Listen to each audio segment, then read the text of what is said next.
மறுமையை நம்பக்கூடியவர்கள் அவரிடத்தில் இருக்க வேண்டிய பண்புகள். நாம் எல்லாம் மறுமையை நம்பிதான் இருக்கின்றோம், அதுல எந்த மாற்று கருத்தும் கிடையாது. மறுமையை நம்பலன்னு சொன்னா நாம யாரு? இறை விசுவாசியாகவே இருக்க முடியாது. ஈமானுடைய காரியங்களில் ஒன்றுதான் மறுமையை நம்புவது. மறுமையை ஏற்றுக்கொண்டு அந்த மறுமை நாளில் அல்லாஹ்வுடைய தீர்ப்பு நாளை, அல்லாஹ்வுடைய கேள்வி கணக்குகளை நம்பியவர்களாகத்தான் நாம் இந்த உலகத்தில் வாழ்ந்து கொண்டிருக்கின்றோம். அப்படி நம்பி இருக்கக்கூடிய நாம் நம்மிடத்தில் சில பண்புகளை அல்லாஹும் அல்லாஹுடைய தூதர் ஸல்லல்லாஹு அலைஹி வஸல்லம் அவர்களும் நமக்கு வழிகாட்டி இருக்கின்றார். அந்த பண்பு நம்முடைய வாழ்க்கையில் இருக்கும். அந்த பண்பு இருந்தால்தான் நாம யாரு? உண்மையான மறுமையை விரும்பக்கூடியவர்களாக, மறுமையை நம்பக்கூடியவர்களாக இருப்போம்.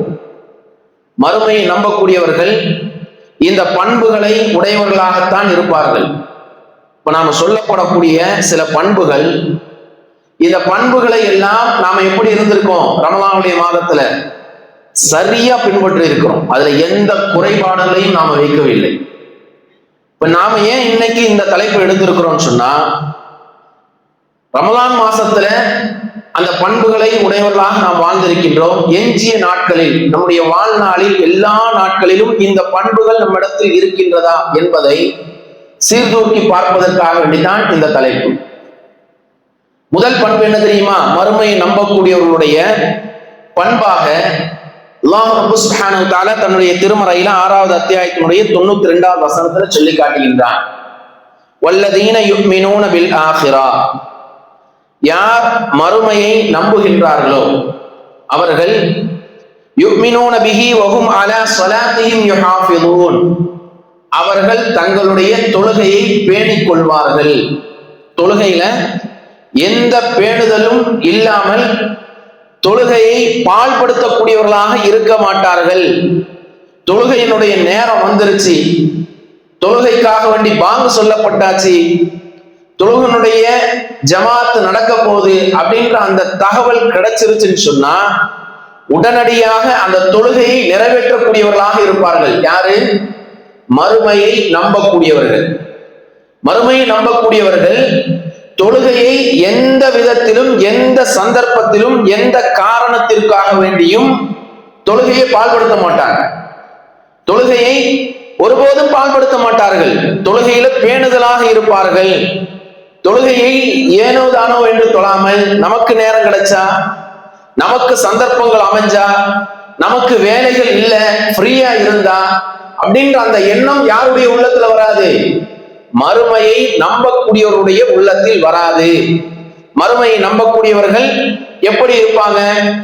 நாளைக்கு மறுமையில அல்லாஹ்வுக்கு முன்னால் போய் நிற்கின்ற பொழுது என்னிடத்தில், என்னை படைத்த இறைவன் என்னிடத்தில் முதல்ல கேட்கக்கூடிய கேள்வி என்னது?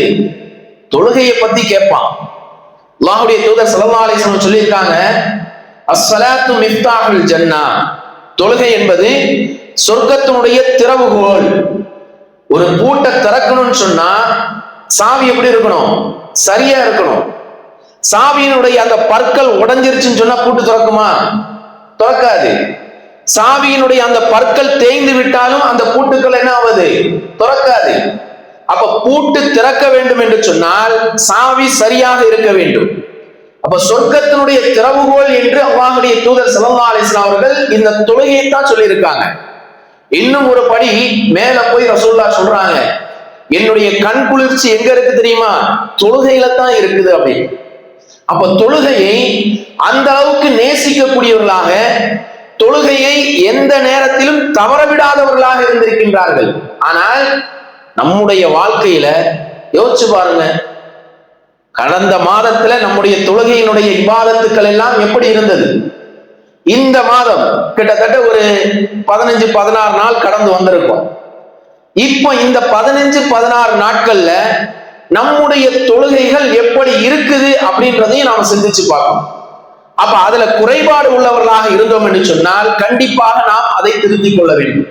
ஏனென்றால் மறுமையை நம்பக்கூடியவர்கள், இறை விசுவாசிகள் தொழுகையை என்ன பண்ண மாட்டாங்க? பாழ்படுத்த மாட்டார்கள், பேணுதலோடு இருப்பார்கள் என்று அல்லாஹ் திருமறையில சொல்லி காட்டுகின்றார்.